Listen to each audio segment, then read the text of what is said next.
What's up, ladies and gentlemen? This is the first episode of No Croissants. Is the name that we've decided to go with. This is a podcast completely dedicated to the failed 1998 American adaptation of Godzilla. My name's Christopher Condi. Sometimes I go by Chicken Man on the internet. I am a huge Godzilla fan. And a questionable fan of Godzilla 98. I can't tell if it's ironic or not, my love for the film, but I'm sure we'll figure that out today. My co-host here, creator of Talking Toku, is David. That's me. Hello. And along with us is Nick, alongside his podcast. Yep. This is Nick from Visionary Dawn. Glad to be on here, gentlemen. Oh, and you guys are some very, very good friends. I've known you guys for years, probably at least 3 years, maybe. Nick, how long have I known you for? Oh, about a good six years now, I say. Yeah, 6 years. I knew that. David, how long have I known you for? I have lost track of time for a lot of things, especially within the Godzilla fandom, honestly. Like, I don't... Nick, did I meet you for the first time at G-Fest 2019? Was it the first time I had ever met you in person? Yes, 2019 was the first time. See, this is what I'm talking about. Like, I don't know if I... Dude, when did I meet you for the first time? I don't know. I don't fucking remember anything. Did we meet at G-Fest? Did we meet in Boston? I don't know. Oh, were you at Anime Boston when Nakajima and Takarada were there? Yes, I was. Maybe that was the first time I met you in person. So, as you can tell, we're hardcore fans of the original Japanese Godzilla franchise. I love me some Godzilla. So, this film is co-written and directed by Roland Emmerich, produced by Dean Devlin, is that correct?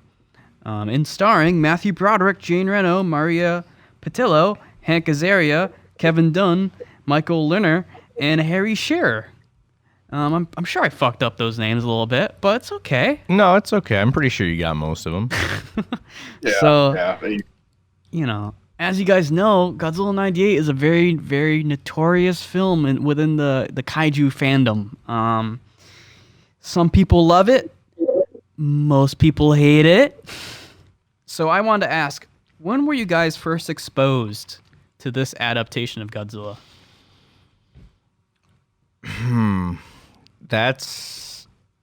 It's tough because I was exposed to the franchise at the ripe old age of 3. And at that point, I watched Godzilla 2000, loved it, and kind of just took it upon myself to consume as much Godzilla media as fast as I possibly could. So there's a good chance anywhere between ages 3 and 5 is when I first saw it. I couldn't tell you exactly when because my memory is not that good, unfortunately.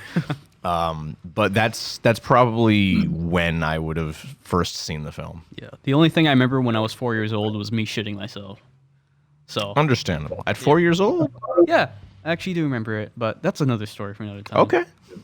On my end, I'd have to say I saw the film sometime after I got into Godzilla from Godzilla King of the Monsters, and then like David here, I had a similar story where I saw Godzilla 2000, and that kicked my interest. And then we had a VHS tape. It was in the basement, the old holographic tape of the 98 movie with the eyeball, and the eyeball catched me along with the title card. I think I saw it when I was 4.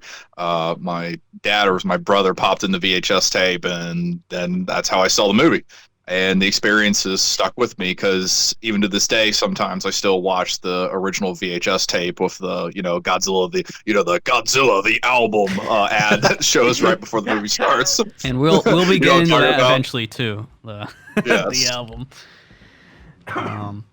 So me personally, my story is actually quite different. I kind of got into Godzilla late into the game, guys. Like I think I want to say 12 years old. So, obviously still a child, but most people I know were Godzilla fans because their dad showed them when they were like 5 years old or guilty as charged, something like that. I actually found Godzilla through James Rolfe's Cinemassacre series. He did a Godzilla-thon back in the day, and he completely ruined my life because now I am a Godzilla fan, and most of my friends are Godzilla fans. And it also led to me watching this film. I've always been kind of a contrarian, I'd say. I've always really liked movies that other people perceive as bad. So, of course, one of the first Godzilla movies I decided to watch was Godzilla 98. The one people consider the worst, of course. So I ordered it off Amazon. I remember I was, I think, 12 or 13 at this time. I had just gotten my brand new baby Katie off Craigslist that same week. And me and my new kitten watched Godzilla 98 together. So it's a very distinct memory. And, you know, I remember even back then, I mean, I circle jerked back then about how bad the movie was. You know, I thought I hated it more than I actually did, for sure. But I think even back then, I still appreciated the different take on this movie, and that's what I'm really gonna dive deep into this week. This film really cements itself as a very interesting adaptation of this decades long character. I agree. You didn't really give me much to go on there, but Sorry about that. No. But I guess we'll just get right into it then. So as we said, we already went over the cast. So I guess we can start with the film itself. So before we dive too deep into this, what did you guys think of the film? Nick, I'll let you take this one. I gotta sort out my thoughts. Okay. What did I think of the movie? So when I first saw it as a kid, I honestly enjoyed it. I had the DVD that I would watch on car rides back with Godzilla 2000. We had back in the early 2000s, Panasonic made this like early 2000s DVD player that hook onto the back of a chair in your car, you know, like a car seat. And I would watch the 98 movie through that, sometimes on these road trips a lot, and then sometimes a lot back at the house, back when the TriStar releases were in mainstream, back when they were being made, up to 2004. And I honestly I really enjoyed it. And then when I started to get older, I became a little bit more critical of it. Maybe the internet influenced that a little bit, but it was also me starting to notice some things, you know, as I started to grow in my roster for the Godzilla movies. But weirdly enough, when I went back and got curious about the production of the movie, and I looked into knowledge about what was going on with Sony and what Pat Totopoulos did, who designed the 98 Godzilla, because that was one of the big interesting things I wanted to learn was, you know, where did this crazy radical redesign for Godzilla really come from, you know? Because we all probably had the same thought at one point, which was, you know, like they wanted to probably try something more traditional at one point, but somewhere down the line they decided, okay, we want to do something completely different. And believe it or not, that's actually what ended up happening, because in the early concept art Pat Totopoulos did, he did a early kind of more traditional looking Godzilla that, you know, had the body proportions of the Heisei Godzilla mixed with the new features he was adding in, inspired by the animals he saw at the zoo, because he wanted to make a Godzilla a little bit more streamlined and natural in some ways. But getting back to my point, though, I have a better respect for the film now that I understand what was going on with the production, the thoughts Pat had behind making Godzilla, like, you know, doing the new redesign for the character at the time. And I enjoy it for what it is. To me, it's a popcorn Godzilla movie. That's what I consider it. I don't believe in the thing like a lot of fans do, where it's like, well, it's just only has the name, it's only in name only. You know, we've gotten to this kind of crazy point now where it's back in 2004 where they decided, well, we're going to start calling it Geno and this, and recently the trademark for Zilla, I believe, didn't pass through for some reasons, at least over here in the States. So right now they're still using the Godzilla license for the new X Plus figures for the 98 figure, like for like the Super D for real and stuff. Which we actually have And in person right here, by the way. Yeah. We have it You guys right can't next to see him, us. but he's sitting right here. oh, cool, cool. Yeah. That's a, yeah. Just to wrap up my thought there though, I. I think what's just interesting is like for Nintendo fans, they don't call the Super Mario Brothers movie just the Super Bros movie because it shames the name Mario. So I never really understood why Godzilla fans did this thing where it's like, oh well, it brings the shame to the name Godzilla, so we're not going to even call it Godzilla. I always found that just a little bit silly, because it feels like we can't have a bad version of the character, like a potentially bad version of the character can't exist in the fandom for some reason, which I think is absurd. Yeah, and I kind of don't buy the whole, well, this Godzilla is radically different from any traditional Godzilla we had before, so he's not Godzilla. Considering we now have incarnations like Planet of Monsters Godzilla, who is a literal like tree. Then we have Shin Godzilla, who I don't even think is like a real animal in lore. He's like a weird. Shin Godzilla has vague lore to begin with. Yeah. It's I don't think we'll ever really get a He's concrete like answer for he's like that. a dinosaur gill shark. Yeah. Sludge, toxic waste mutation creature. Then of course Singular Point is a Godzilla that mutates into various forms, each one identifying with a completely different monster. Mm-hmm. Right. Yeah. So And by comparison, I mean, shit, this makes Godzilla 98 look super faithful by comparison.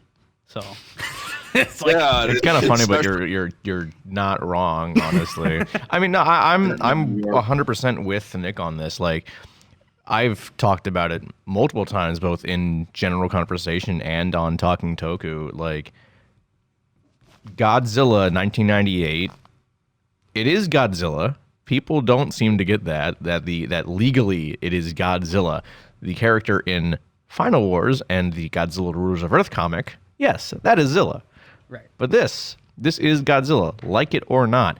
And again, we have other kind of out there takes on the character that, by comparison, this is kind of more grounded, I guess would be the word for it. I suppose we might get into it a bit later. However, I did get in contact with this Godzilla Taco Bell CD-ROM that had interviews with Dean Devlin, Roland Emmerich, and some of the cast. And I was watching this interview with Dean Devlin, I believe, and I believe he said something along the lines of, "This is what we think the original creators of Godzilla intended." Okay.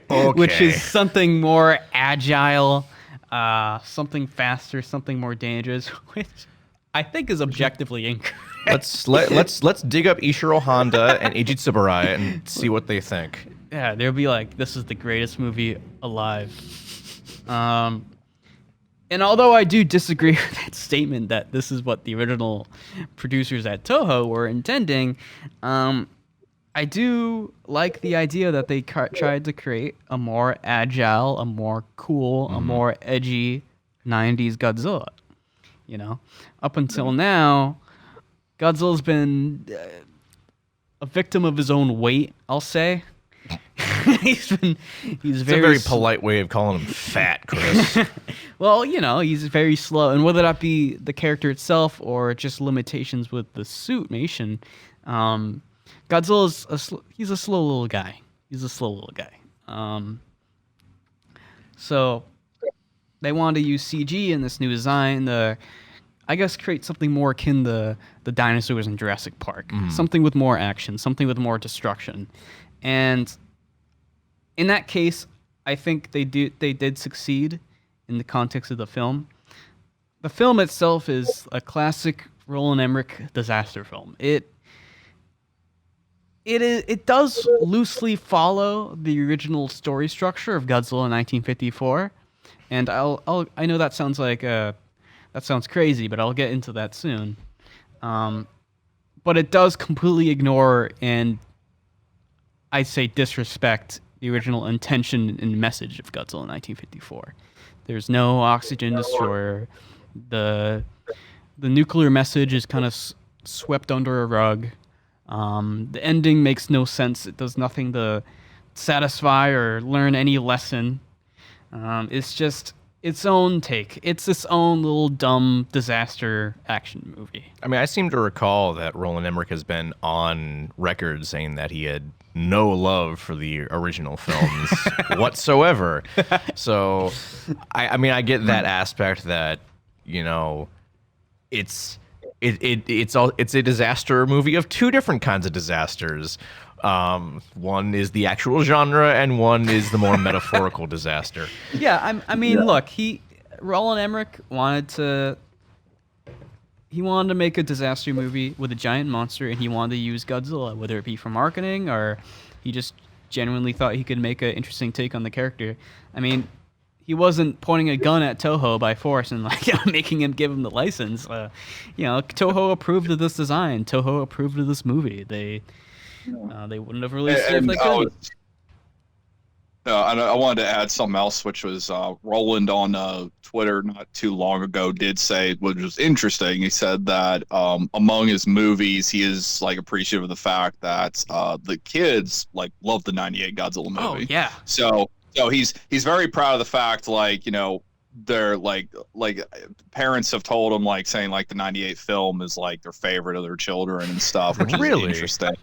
Yeah, really. He has said that, and he is proud. Looking back, he is proud that he did it for that reason. But what's also funny, I was going to mention this about Toho, is Toho is kind of guilty here too, because when Independence Day came out, they theatrically released Independence Day through Toho in Japan. They were distributor for it, and when it made all that box office money, and they saw the effects in the movie, they're like, okay, this is the guy we need to, bring forth Godzilla into America.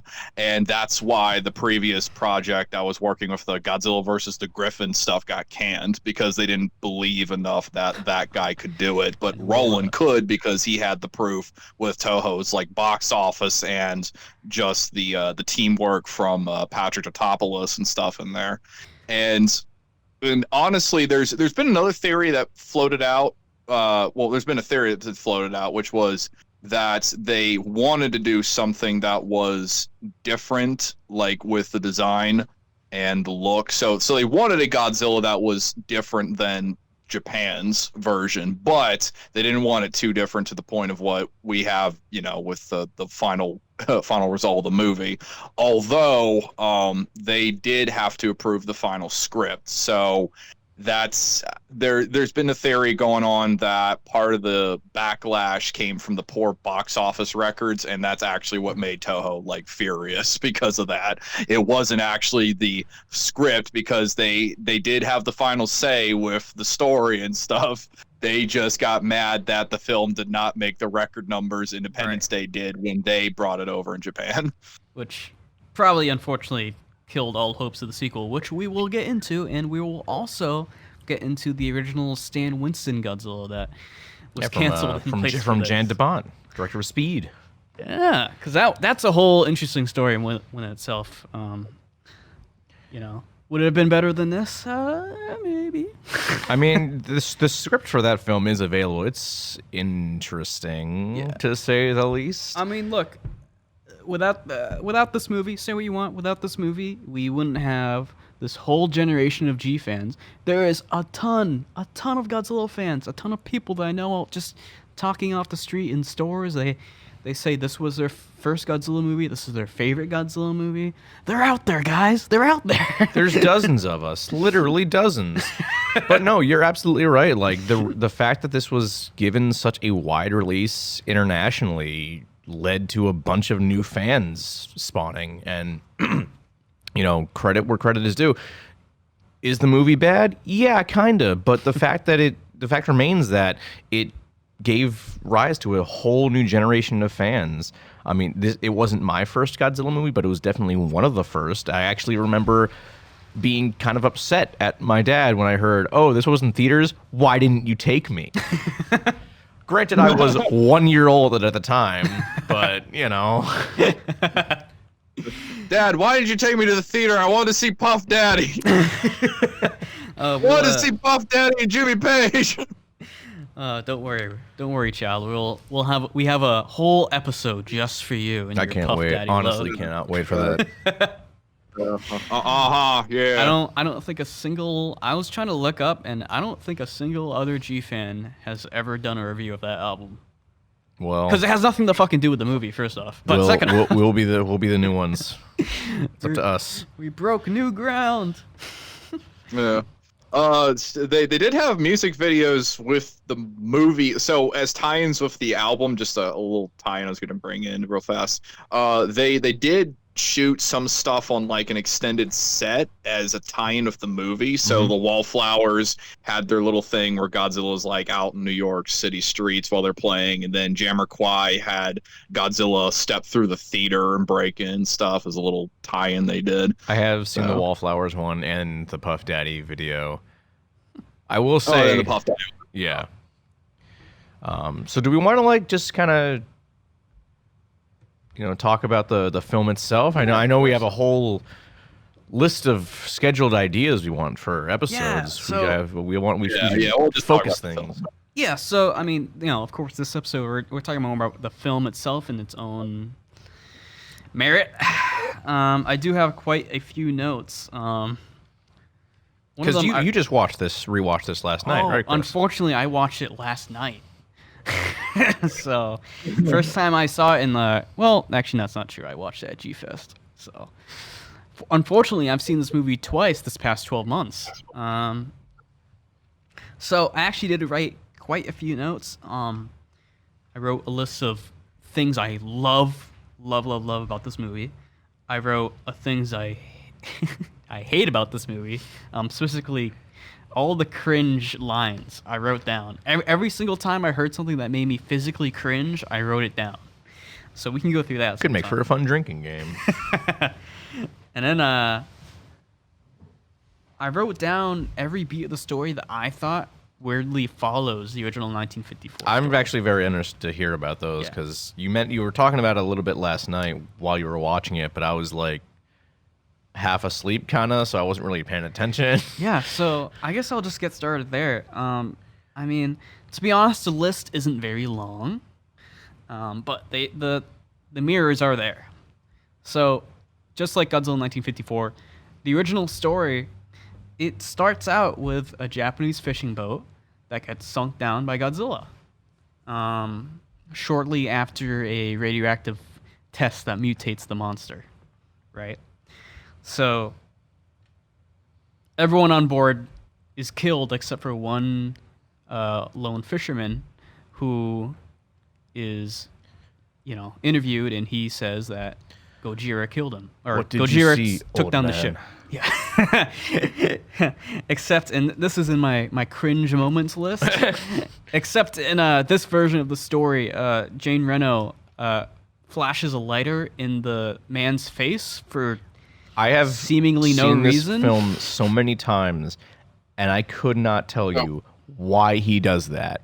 I can tell you why he does that. So, right when the scene starts, the other French guy has a Geiger counter that's going off because the fisherman has radiation poisoning from being in contact with Godzilla.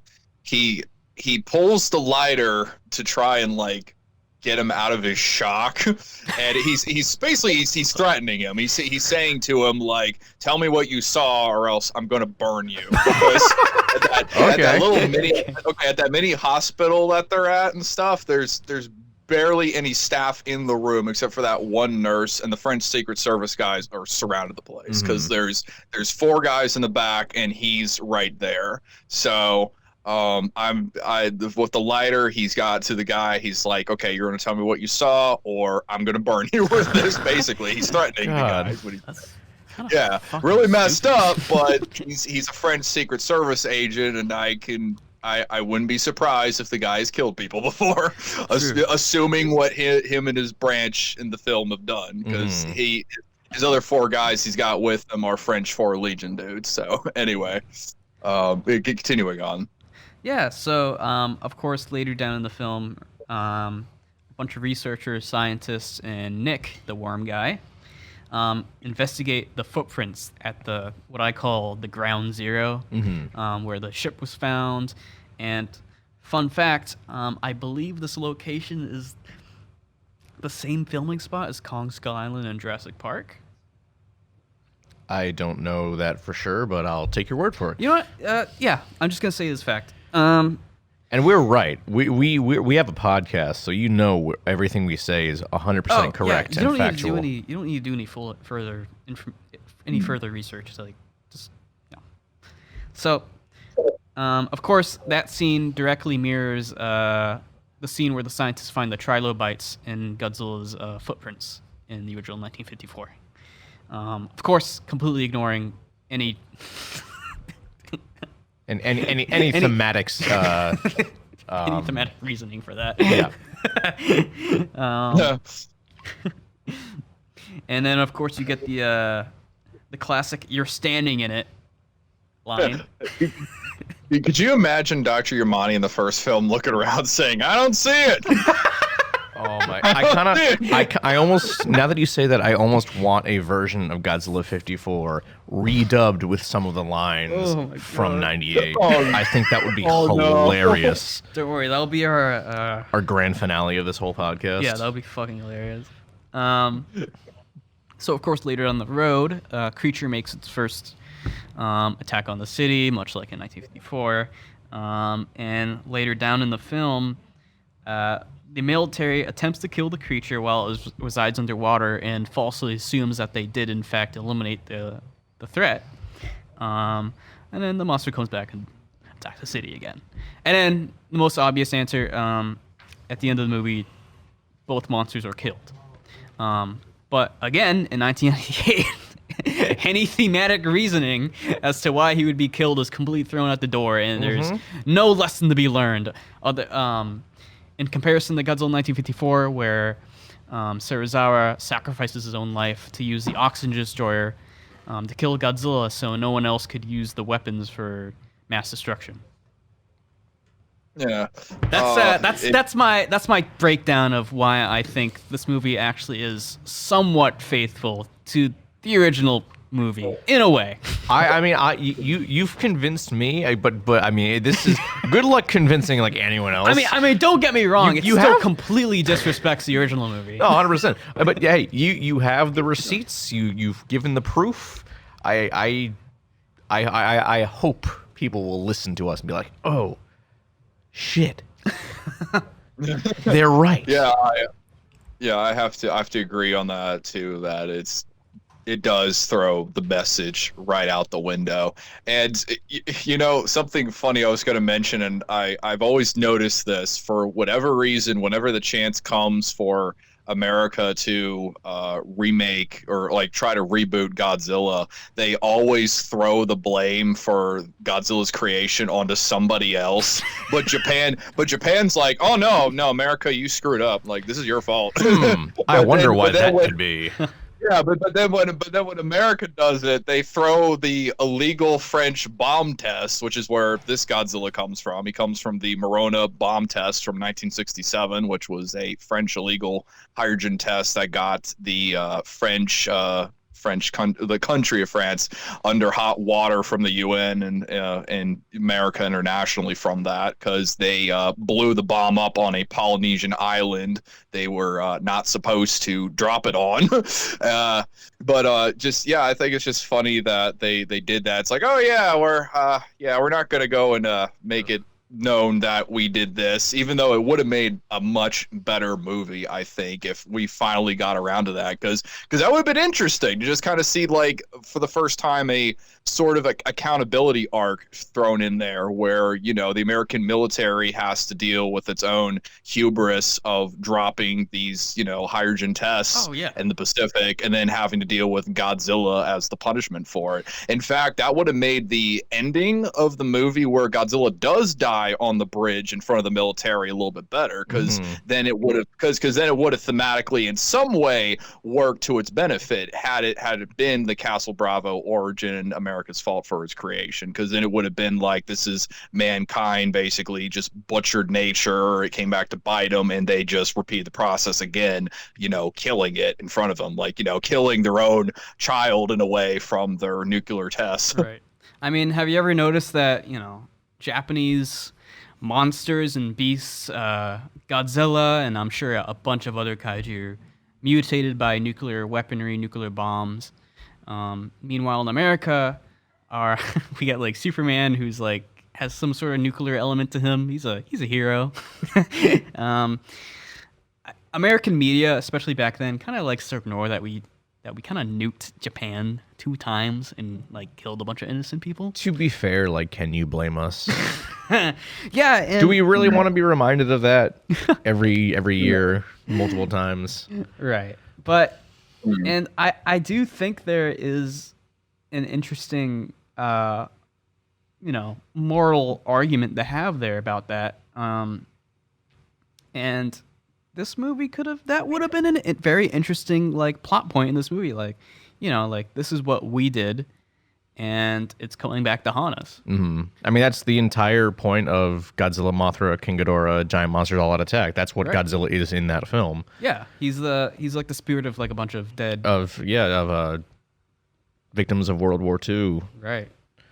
So that the Japanese killed. But no, the movie's just kind of like a big lizard. It's cool. Yeah, I mean, ultimately that is kind of what a lot of American giant monster movies end up being. Is that just kind of big monster and nothing else? Yeah. Which that's fine, I guess. I mean, it's Godzilla '98. We're not watching like Citizen Kane here. But it still would have been like a half-assed, like kind of like, would have been better than like nothing at all. Yeah. Just like so the movie really follows, Nick. Nick, the worm guy. The worm guy. It's Totopoulos. It's Totopoulos. And it really ends up being like this weird love story between him and Audrey. Sorry. Fake Just fan. watched the movie last night. Fake fan. And yeah, it ends up being this weird love story between him and Audrey, who in the movie is like his high school sweetheart that is trying to make it big in New York City. She's like a failed reporter.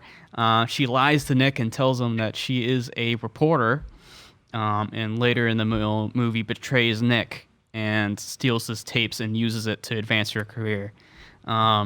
She's kind of awful the entire movie. Yeah, honestly. I like, other than Nick, I feel like kind of everyone sucks in the movie. Yeah. Audrey doesn't do anything to redeem herself up until she basically convinces the military to bomb Madison Square Garden.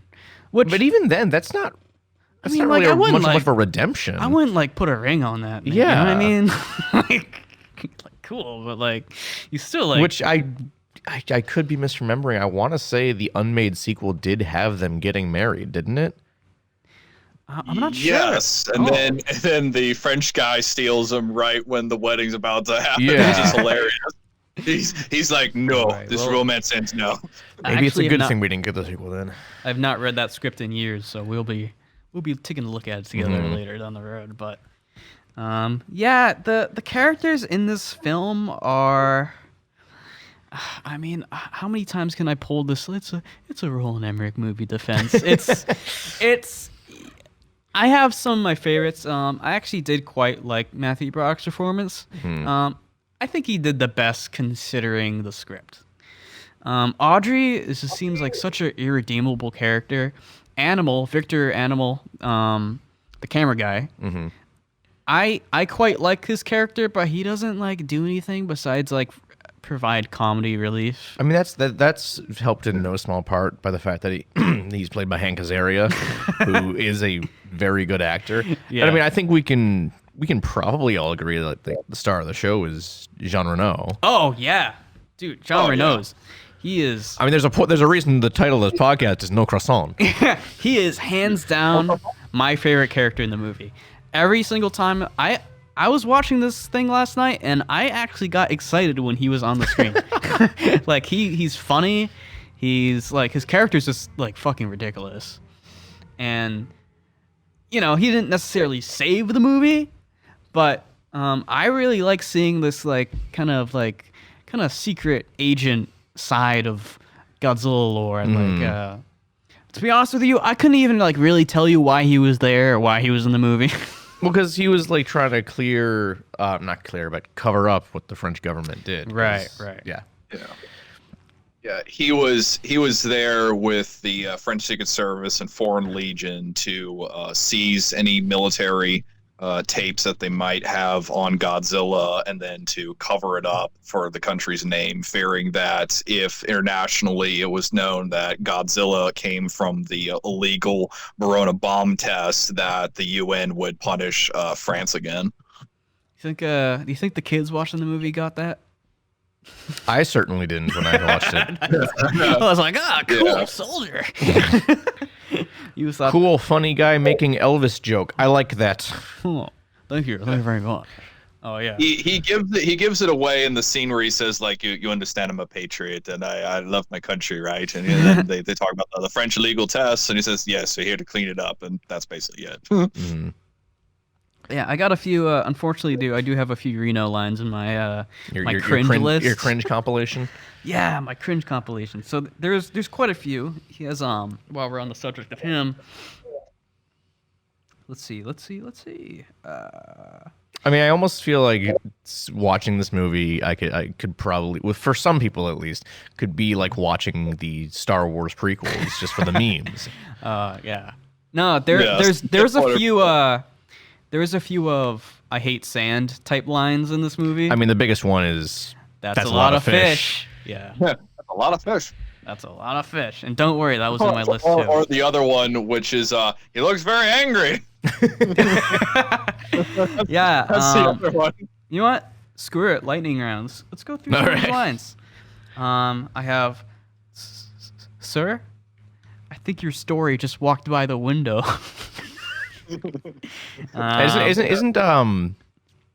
Isn't Barney on in the background, or is that in the later scene? That's Barney in the same scene, and I'm pretty sure in that same scene I wrote this down here. There's a strange abundance of Simpsons actors. Yep. Yeah. So I mean, you already got Hank Azaria and Harry Shearer, and then Nancy Cartwright is the one who says that one line. That's the only point she's in the movie. Am I forgetting anyone else? Isn't the main news anchor Audrey? Doesn't he play Harry Shearer? Yeah. He's Kent Nelson. Right. Sorry, I wasn't the biggest Simpsons guy. I was more of a Family guy. Kent Nelson. That's not that character. That's Dr. Fate. No, don't worry. You can take our word for it. Okay. Let's see. I'm not a Simpsons fan. Sorry, guys. Of course, you're standing in it. How about you have some candy to Mary Ebert? The famous Victor, come back here, you are. Oh, yep. Which is how you can tell this movie was made in the 90s. Because no one got pissed. Mm-hmm. No more sweets until after the election. Reno in the UPS truck. No croissant. And, ugh, you called this coffee? I call this America in response. That's one of my favorite ones. Oh, you called this coffee? You said this was French roast. More cream. And, of course, I specifically wrote, after 4 people horrifically lost their lives trying to fight Godzilla, Matthew Broderick says, in response to, we did all this and we did nothing to him. That's not true. We fed him. That's not true. We fed him. There's also a really good line of General Hicks when they find the tunnels, and he goes like, "Oh Jesus!" and he's like, "Well, seal them up." And the guy turns around and says, "How would you like us to do that, sir?" I don't know. What are the concrete bricks? I just want these tunnels sealed up. Hicks is another highlight in the film. I think. Yeah, he's fun. Oh, he's fine. And Yeah, he comes Hicks is back in the fine. cartoon. Isn't that He's like correct? I think he's one of like the only actors who reprises the role in the series too. Oh, really? I the think same so. actor? Yeah. I actually had no idea. I mean, he's got a very distinct voice. Right. And Can I take your word for that? Yeah, Is you that can take fact? my word. All right, Yeah, cool. It's fact. Yeah. Dr. Craven reprised his role. Oh, did he? I mean, he Okay. did his Right.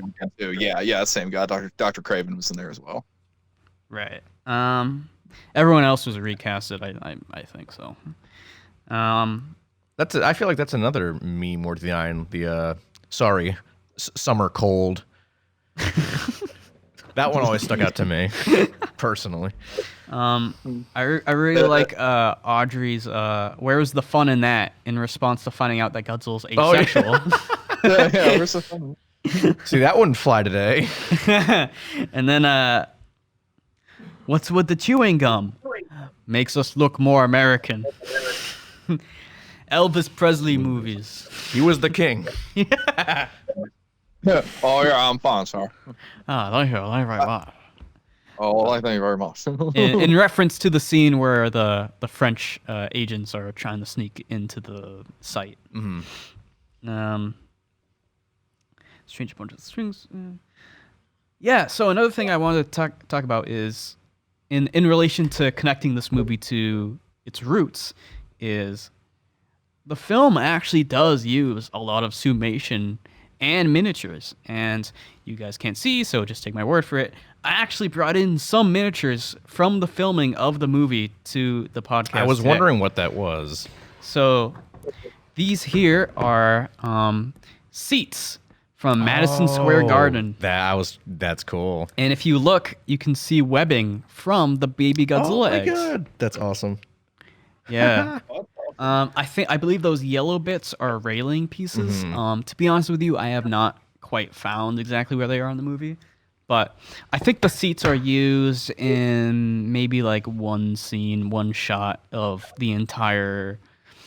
I think Nick and the agents are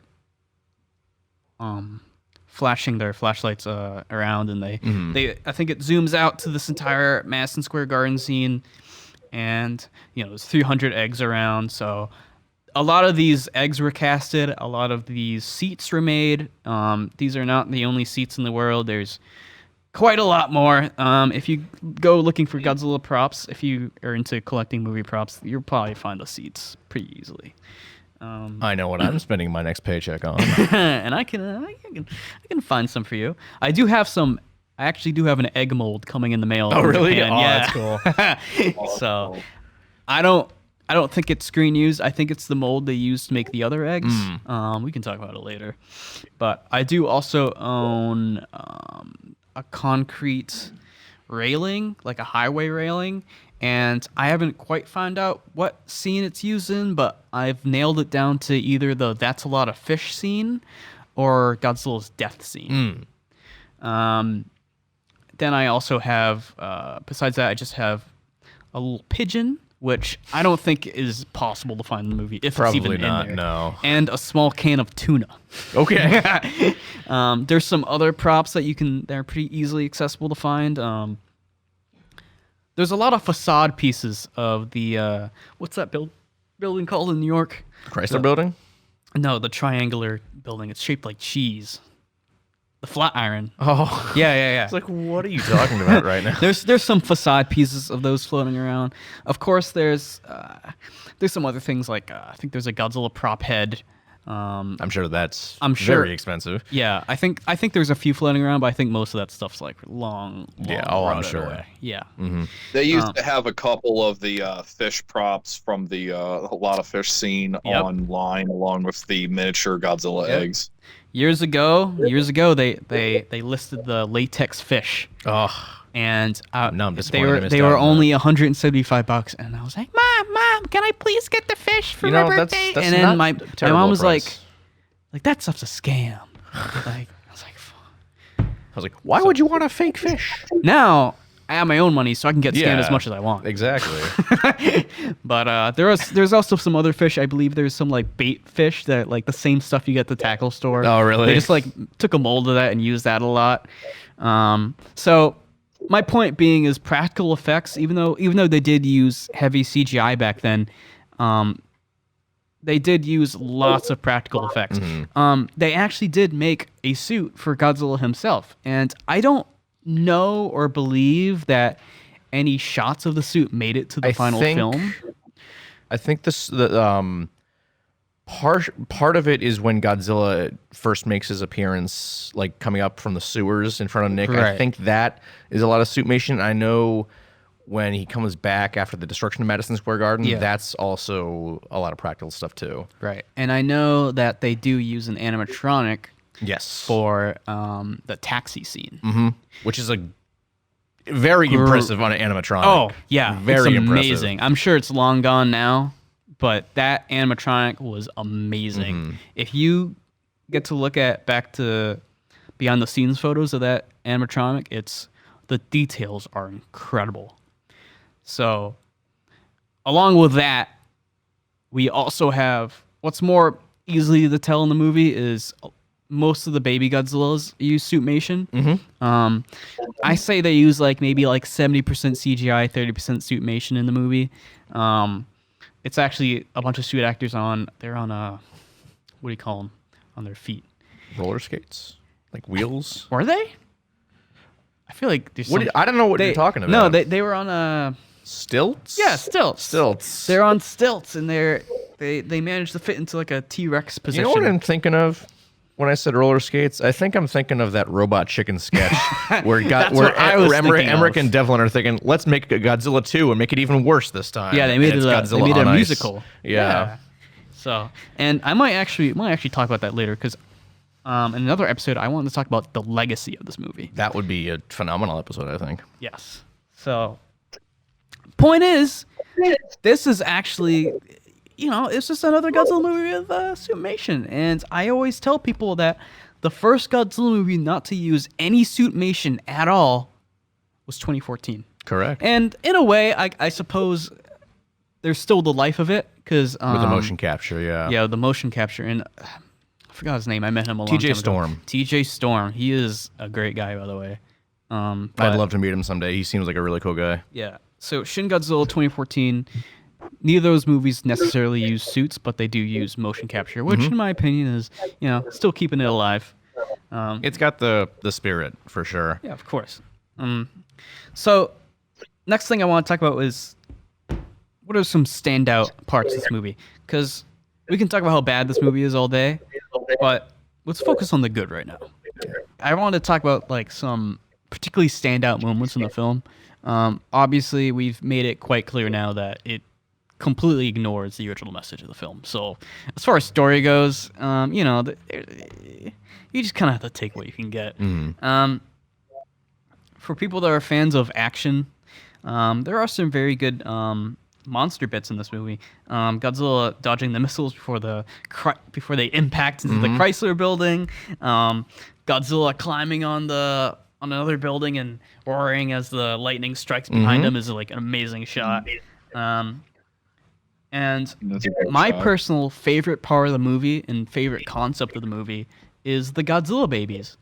Of course we've seen Godzilla's son before, but this is the first time we've had really a deep dive into Godzilla's actual biology. So, in this interpretation of Godzilla, he breeds asexually, and he also breeds in mass, like a rabbit or like a spider. So he lays about 300 eggs at a time, and they all kind of hatched at once, very rapidly. I mean, he laid them in a day, and they hatched 12 hours later. Yeah. So this Godzilla works more like like rats. How once you see it, once you find one rat in your house, you're fucked. Because that means there's 50 other ones. Hey, it's in New York, so it kind of fits. Yeah. So he works like an infestation. So had the military not succeeded in blowing up Madison Square Garden, these babies would have been bred over and over, and eventually the Earth would have been completely overtaken by Godzillas. And I think that is a very interesting and honestly scary, you know, scary like idea for this movie. And not only that, but it adds a human level threat to the main cast. So, you know, normally in a Godzilla movie, the cast almost never directly interacts with Godzilla. So, to solve that, here we have human-sized, like, velociraptor-type babies. And, like, yeah, maybe this is a bit of a rip-off of Jurassic Park. But as far as Godzilla goes, I think it's a very interesting idea. And it's the first of its kind in this entire franchise. And not only that, but this concept does not come back until Shin Godzilla. Oh, wow. Yeah. Yeah. I guess you're right. Shin Godzilla had the almost the same exact concept where Shin Godzilla's final form, he was going to split off into these humanoid, human-sized, or not human-sized, but, you know, pretty much smaller Godzilla baby creatures. And these theoretically were going to overrun. They're gonna like grow wings. They were gonna completely overtake the Earth. These babies only really come back in the novel for Planet of the Monsters or Godzilla Monster Planet. Oh, that's right. I forgot Zilla is technically is canon in that universe. Yeah, has the same idea. He lays a bunch of babies and the babies overtake. I don't remember exactly what happens with him. Well, I know that the book has not received an official translation yet, so, which I'd love to see that at some point. Yeah, but we're kind of playing a game of telephone with this. Yeah. What I've heard is that the babies do come back and they overtake a city, and I think it even has like the exact casualty. Really? Well, you know what, Chris? I'll take your word for it.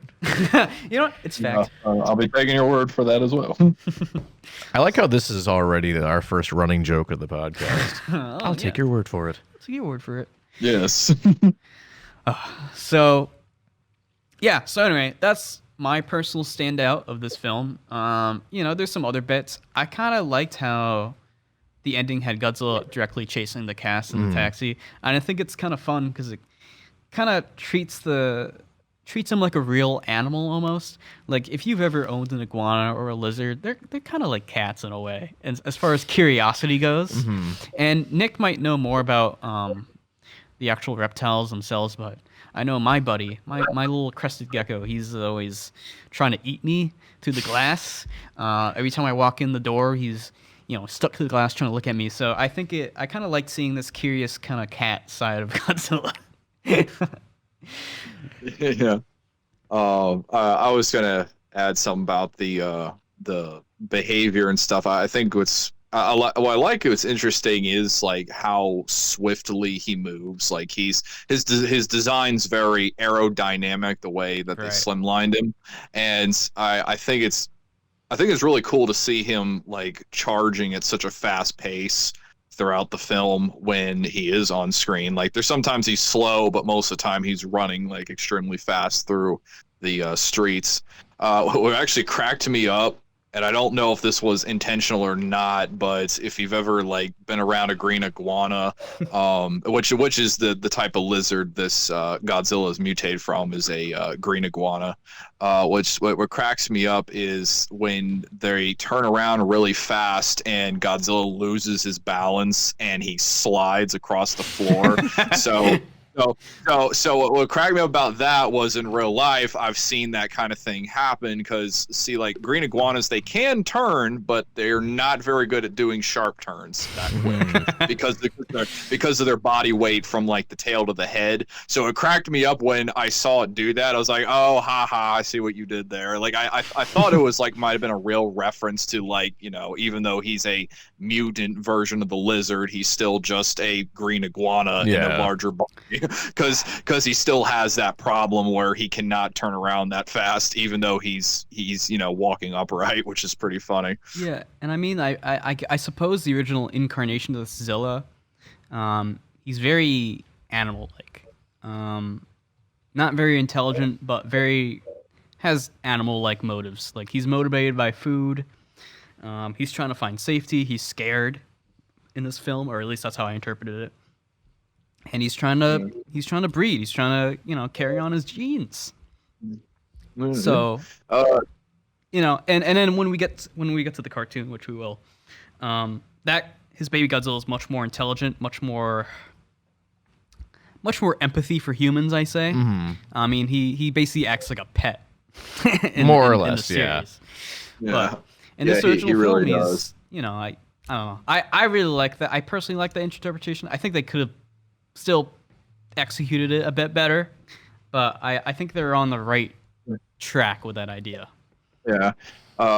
Going back to the animal features they also added in there, I think what's neat was there was a video I did where I put a shot of an actual green iguana swimming in a freshwater like little mini pool that these people put together down in Florida, and I took the footage of the '98 Godzilla swimming around the submarines. And interesting enough is that they swim almost identically underwater. Oh, yeah. So green iguanas are also very aquatic too. They can't hold their breath as long as marine iguanas can, but they can go underwater for a good period of time before reemerging. They do the same thing the '98 Godzilla does. They tuck their front legs or their front arms in the case of Godzilla in between their chests. The back legs hang out, and the tail works as a propulsion system. And much like what Godzilla does in the movie, the head kind of works as like a rudder arching, like whatever direction he wants to turn, the head will cockeye to the left or the right, and then the rest of the body kind of torpedoes itself with the tail working as the back thruster for the body. Another interesting thing they throwed in was the tunnels for the '98 Godzilla are all D-shaped, much like the actual nests for green iguanas are. They do this as a defense, so the entrance to the tunnel can be collapsed in case there is a intrusion towards the nest at all. In the film, they added something different where he's got a couple fake tunnels that lead to dead ends. So you have the main one that leads to the nest into Madison Square Garden, but then earlier in the movie, there's a couple that are blocked off from Central Park and other areas, which is something intelligent, I suppose he did do, because that's not purely by instinct alone, considering most green iguanas don't make fake tunnels. They only have like one in particular usually. And then they have the collapsible entrance, which is the D shape. When he comes out of the tunnel, when he goes to get the pile of fish the second time in Central Park, that's when you see the entrance to the tunnel is a D shape, and that's what gave it away when he crawls out. There's what to add to your intelligence thing though. There's one thing he does do also, which was interesting, which my brother pointed this out when we were kids watching the movie, which was he told me that if they tried to make him a little bit smarter, which is where he tries to eat he's thinking about eating the pile of fish that they got in Central Park, and the military's waiting to shoot at him, but he looks around and changes his mind because he's already figured out it's a trap. Now, my brother told me, had he been just a regular animal or like just a mutated lizard, he would have fell for the trap again, because a reptile like an iguana wouldn't be smart enough to figure out the trap twice like that. It was that the whole thing was set up or the military was going to get him. Yeah, and going back to my gecko, he's not smart enough. And on the subject of this Godzilla's biology, and back on the props, I guess, because I collect those. They actually did use a cat skeleton to figure out how Godzilla would move. Really? Yeah. And they sold the exact cat skeleton. Oh, on Prop Store, okay. which is how I know that. Interesting. So, when you brought up that sliding thing, our dog Gus, he's kind of a dumbass. Do you own the cat skeleton, Chris? No, I wish I did. Not yet. Not yet. If I find it, I will. Not yet. I found the bastard who owns it. But my dog does that too, or my cat. They'll run down the stairs and they'll fuck it up and they'll like slide. So yeah, I mean, just going back to that, Godzilla is very, very much cat dog like in this movie, along with of course the lizard elements. Like when he swims, that's exactly how aquatic lizards swim. And that even goes back to like the original films, like Haruo Nakajima, who obviously is the suit actor for the Showa Godzilla films. During the pre-production for the original film, he went to the zoo and studied animals to see how they moved to get an idea for his performance. I believe he looked at bears. Bears. Yeah. Yeah, I can't remember the other ones. Yeah, it might be sacrilegious comparing her Nakajima's performance. Honestly, it might be, but like, hey, we're sort of trying to defend this film. You can send all death threats to David. We will. He'll share him back with us. Yeah, We'll have a whole dedicated segment to at the end of every episode. The hate mail segment. There we go. Perfect.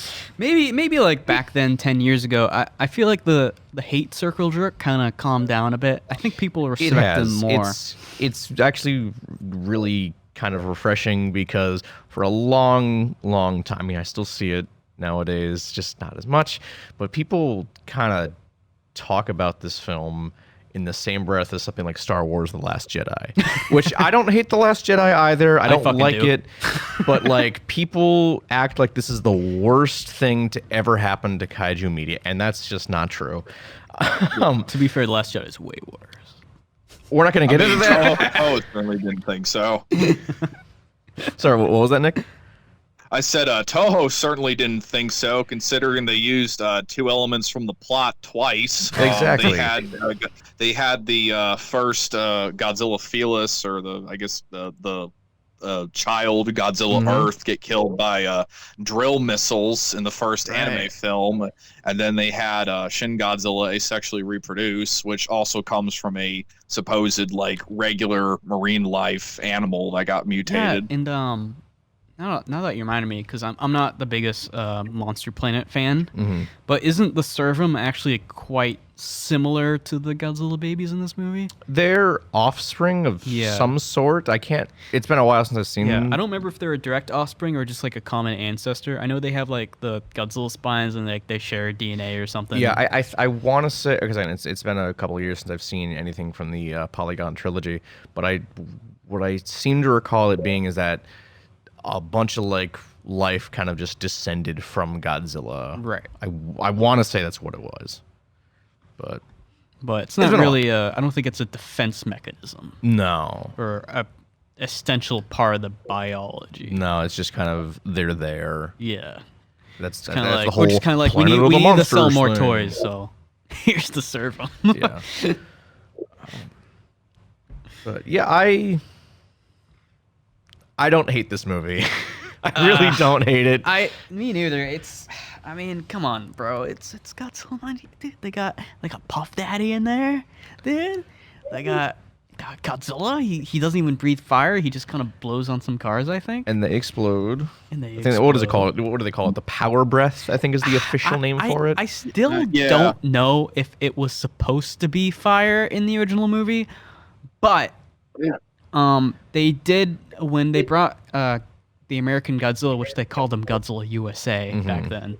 When they brought him to Godzilla Generations, the Dreamcast game, I believe they made it like an invisible power breath. So it's more like he roars, and the power from that roar creates like kind of like a mini earthquake. Okay.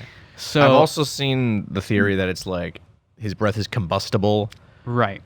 Which I don't hate that either. That's kind of a neat idea. Yeah. And I think it's interesting, but obviously, all the hardcore Godzilla fans, they want like a beam of light. Yeah, of course. Maybe you can change it. Maybe you can make it a little bit more interesting and like change the color of the beam, or maybe it's not a atomic breath. Maybe it's like a fucking McFlurry machine. It's very interesting when you go back and watch it when he does it, because it's very inconsistent. So the first time you see it, you actually see his inner throat, like inside his mouth, ignite when he does it. But the second time you see him do it, it's just regular air, and then the cars slam into each other, and then the entire thing combusts.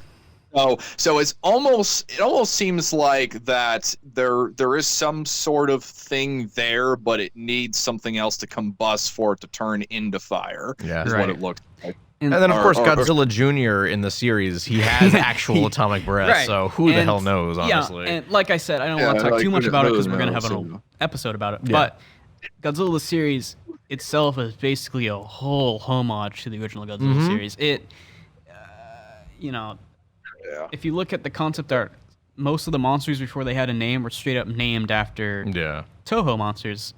So Yeah, they kind of slipped some of the Toho monsters through the cracks in there a little bit. Yeah. I'm looking at you, Crackler, who comes into a dream, who's literally Gabara, just with a different name. More or less. yeah.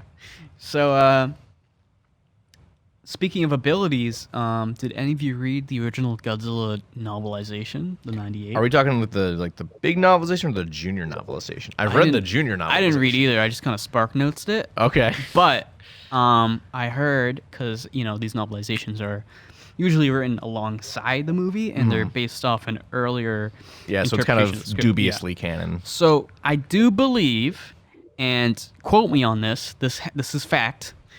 I'll take your word for it. I believe in this original script, Godzilla had some sort of camouflage ability. Oh. Yes, this is actually true. Yeah. Yeah. Okay. Could you expand on that, Nick? Okay.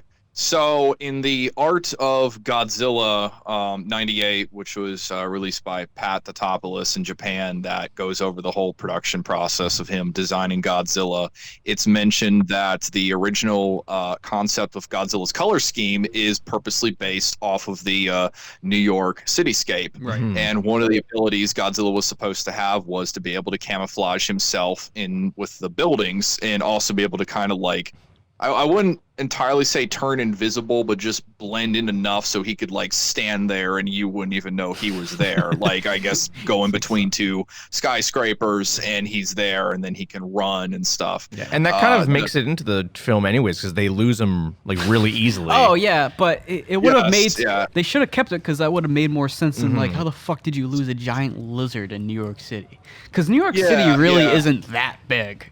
Like, Yeah, or at least not tall. big, or at least not big enough to lose a giant iguana. Yeah. Yeah, it's he described his color scheme as a urban dragon look, is what he called it. So his idea was that Godzilla somehow adapted to his environment, which he is going to nest in. So in a very weird way, it almost, from what it sounded like, his description, like possibly Godzilla got the color scheme we see in the movie from the moment he entered New York. So almost like he was a different color at one point, and then when he came ashore, that's when he got the blue and color scheme that we know him from. Like, again, it's a lost concept from the camouflage thing. So All right, all you fan artists start there. I'm gonna need some fan art of Godzilla '98 with different color schemes for different locales, please. Yeah, and I mean, like I said, I love radically different Godzillas, and I actually would have loved if they kept that in. It's honestly same. I mean, I'm still trying to develop my own Godzilla, where I've been wanting to do him for years, and I just never found a design for him. But I wanted to do a Godzilla that was kind of inspired by this Godzilla, in the sense that it's based off a real animal. So I wanted to do what's essentially a basic mutated kind of gecko type Godzilla. Okay. Except he was gonna have like kind of starfish logic. So I want him to have the ability to lose a tail. I was inspired by my gecko, who lost his tail, and he dropped his tail. It started wiggling around, and so I think that would be so creepy and interesting to see a Godzilla lose his tail in like the middle of the city, and then not only that, have it grow into another creature like I think there's a type of worm that does that. I think I don't know enough about worms, so Yeah. you're thinking of a flatworm. Chris. Oh yeah. Unfortunately, we don't have a Nick here. The worm guy. I was like, what? Nick's here with us right now. What are you talking top. about? I understand. I get the joke. Yeah. So and that's another corny ass part of the movie where he's like, well, I learned from worms that you have to lure them out. Do you know the worms in oh god, what is it? The Chernobyl. Yeah. The worms in Chernobyl, they're like 2 times the size of normal worms. That's incredible. Did you know a worm can split into a dozen within a day? Think of it. Is that true? No, I just made that up. I was making fun of the line. He says, like, did you know a lizard could lay up to 300 eggs in a day? Think that of even it. true? And there's like that long pause in between. Is that even true? 300 eggs? I doubt that. I doubt that is sounds true. like bullshit. Yeah, there's definitely about a lot of bro science in this movie. I mean, to be fair, we are talking about a kaiju film. They're Yeah. not really known for their scientific accuracy. True. Well, what he says in the movie, he says 300 eggs at a time. But I was making a joke like 300 eggs in a day, because that's what the lizard does. Yeah, I mean that is what he does. It's like, and yeah, I mean the movie kind of falls apart if you think too much about it. Like, like I'm thinking of a lizard like painfully laying 300 eggs. Like, where did you find the time to do this, and how did no one notice? Yeah. Don't they like make fun of that in the movie? Like, how did no one know he was doing this or something? I want to say, And I don't know. Yeah. Like, what is this? The virgin lizard? yeah, and I mean we already talked about this, but the asexuality of this creature is actually super interesting, and I think it's so much more scarier that one of these creatures can just completely fuck up like the Earth. So you have to not only Godzilla's not like a thing where like you can wait for him to go to the ocean and like wait it out. Maybe he won't come back for another like 5 years. Yeah. You have to eliminate this thing as soon as possible, or it will destroy like every country in like 1 year flat. Yeah. And Yeah, I think, although people call this Godzilla weak, and yes, physically speaking, he is probably on the weaker side of Godzilla's. He's taken down by just a few missiles. He's probably one of the more dangerous ones, if you really think about it. I'd say the only one that really tops him is maybe Shin Godzilla, Planet of the Monsters Godzilla, probably, because he kind of destroys the whole fucking Earth. I mean, they're really the only reason they were able to kill him in the first place because the main characters outwitted him by bringing him onto the bridge and getting him trapped. Right. They wouldn't have been able to hit him with the missiles to begin with. And I think there's a difference between like him running around and getting hit by like a few like stray missiles and being locked into like the ropes of the bridge and getting directly hit like in the chest with a few missiles. With that being said, though, it still does kind of defy like average Godzilla logic. And I'm not personally bothered by that, but I'm more bothered by the fact that having him get killed by missiles instead of like an oxygen destroyer completely like there's no point. And it's like the monster dies, Matthew Broderick walks up to him in his head, and they stare down at each other like it's his dog being put down. Yeah. Like, it's like, why the fuck do you feel bad for it? It just killed a bunch of people. It destroyed the city. Like, I think he felt like some guilt because Godzilla had the chance to kill him right when he was right in front of him, but it didn't. It just kind of like smirked and ignored him. So maybe there was that thought of like, well, we should keep this alive because it's the. Well, then again, I think he has the same mindset Yamane did of the first Godzilla movie. I mean, it's the greatest scientific discovery of the time. Right. Yeah. And they just killed it. So like he felt some kind of guilt from that. And I actually almost brought that up in my 1954 connection list. I think he kind of plays the Yamane role in this movie, but I wasn't confident enough in that connection to write it down because I think there was a few key differences. They wanted Godzilla alive to be studied in the original movie. Yeah. In this one, Nick's kind of okay with him being killed, but he has like a scientist and like appreciation of life understanding for it, but he doesn't necessarily want it to be around. That does kind of change in Godzilla the series when he adamantly like defends. He straight up defends Godzilla from being. I killed mean, by Nick the is military. essentially an entirely different character in Godzilla series. Yeah. No. Oh yeah. Yeah. Absolutely. Yeah. Bringing back to the missile thing, this one thing that was really inconsistent and kind of annoying is that in the movie you do see him get hit. So when he goes for the Hudson River right after the military fails at getting him to take the bait, the artillery tanks and trucks that are on the ground actively actually do land hits on him, but they don't do anything. So Right. you see the blast hit him when he's running straight towards them, like towards the river, and then he jumps in, but when the missiles hit, then that's what kind of kills him. And that was kind of inconsistently annoying because of the the artillery tanks have or the artillery trucks had their own little small, I guess, miniature missiles that launched off of them, and they hit him but doesn't do anything. And then when the fighter jets come in and they land the hits, and then he dies. Maybe it's where they hit him is what had. Well, actually, I take that back. That wouldn't count because they do hit him around the same spot when he's running towards the bridge. Or I mean, when he's running towards the Hudson. My bad. So I mean, I guess to like kind of wrap up the episode of, because we have a lot to talk about, but we're Right. gonna. I mean, believe me, this is just the beginning. Yeah. I don't exactly know how long the series will be. I was planning on 10 episodes, but I suppose that's also depending on. So me and David are actually in the studio right now. Yeah. So we're in person. the sound quality episodes might change. We don't know if I'm gonna be coming down here every week or Yeah, just gonna because do it. so we're recording this in the same place I record Talking Toku.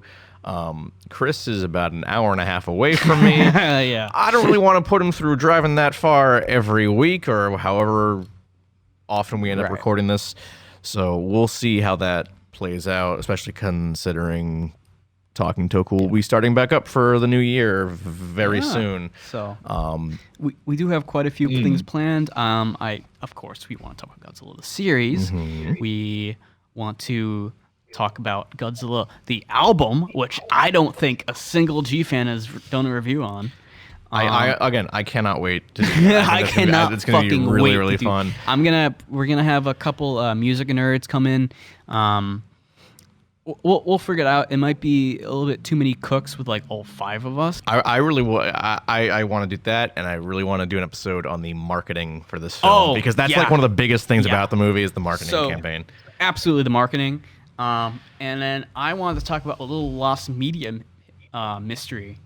A mystery, you say? I won't spoil the guest that we'll have on that Ooh. episode, but we're actually going to talk about the lost Godzilla Online game, the Ooh. tie-in MMO that they MMO? made that they made with this movie. Yes, in 1998. If you can imagine how fucking slow that must have ran. A Godzilla MMO, and that's never been attempted since. We're really breaking new ground here. Yeah.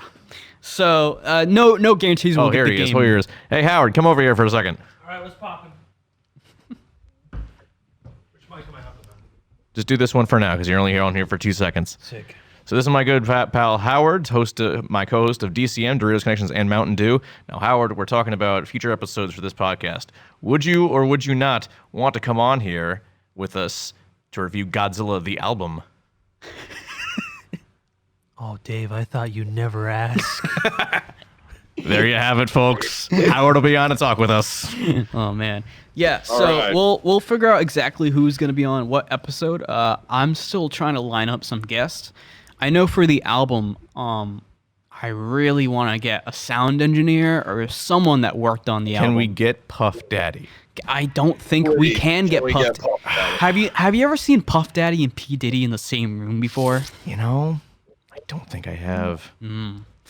Yeah. Can't So say. we'll. I mean, I don't think we're gonna. I'm gonna be honest with you. We're not gonna get like anyone that actually made the music. But I'm trying to get a producer or a sound engineer or even just like someone that did like maybe the marketing, maybe the album cover or something.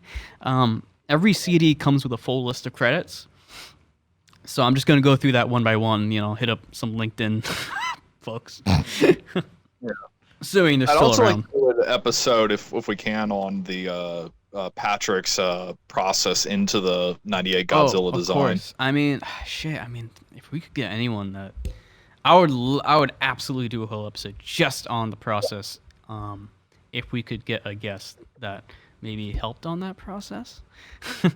I know I do want to talk about something slightly off topic. I want to do an episode on the original version of this American Godzilla movie. For the Jane DeMont film. And then maybe you can even like cross over a little bit and talk about Godzilla 3D, which is the precursor to Godzilla 2014, if you know what I'm talking about, by Yoshimitsu Banno.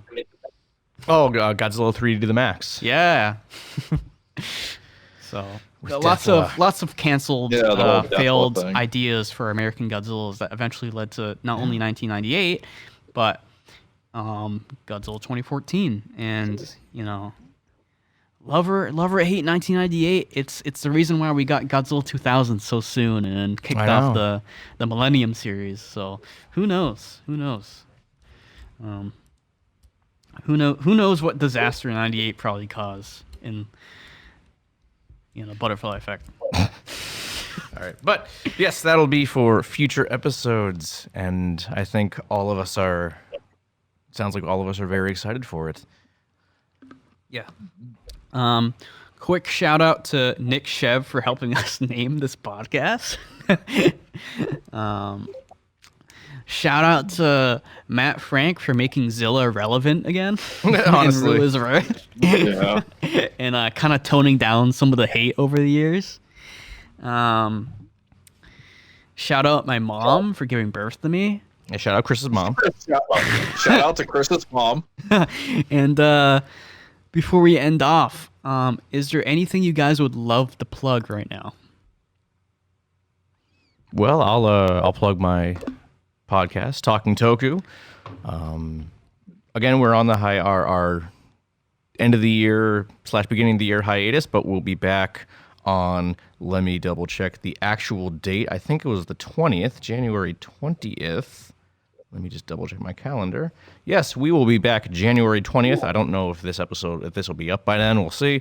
But we'll be reviewing Shin Ultraman because that's coming out next week in the States. Have you seen it yet? I have not seen it yet. It is a good movie. I have heard very good things. You will love it. Yeah, I might have to watch it again. I did a little like R, to watch the movie the first time. I thought about doing that, but I was like, I'll just wait. I will say some terrible, disgusting person uploaded the full movie in 4K HD Unbelievable, online for those free. people.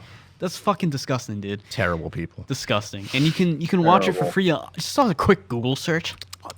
Anyway. Tisk. But yeah, that's Anyway, I might have to watch it again because I know it's coming in theaters real soon. I think this month. yeah, next week actually, Oh, January shit. 11th and then the 12th. Oh, cool. Yeah, I might have to. We'll see if there's any other G fans around the Yeah. town that want to see it with me. Nick, what about you? What do you got going on? Right now, so we got the Visionary Dawn podcast where I bring on creatives of all different walks of life, and we interview them on their little project that they've done. I've interviewed Billy DeBose, who directed the very famous Godzilla Battle Royale, which was made for G-Fest's anniversary a few years back. And just recently, I interviewed Clark West, who worked on the original couple issues for G-Fan magazine and was Nakajima's translator for a few years. And he also was at the premiere for Godzilla vs. King Ghidorah and for many of the Heisei movies. We discussed the history of the Heisei Godzilla movies in Japan, the reaction to them when they were coming out, and we solved one of the longest mysteries, which is the massive tone shift from versus King Ghidorah to Space Godzilla, which over here in the West a lot of people don't like because it's very just really odd in tone compared to what we had with versus King Ghidorah and Biollante, which were hard sci-fis. But yeah, the channel for the podcast is on YouTube. It's called the Visionary Dawn Podcast, and it's also on Anchor and Spotify right now as we speak. Very nice. So and watch my podcast. It's No Croissants. Hey, that's this podcast. All right, yeah. Watch the next episode, assuming it's out by the time you're watching this. I don't fucking know. I don't know, we'll see. We'll see. But I think that'll be it for us today. So, any good 98 memes we can use to sign off? Home with me. I'm cutting it there.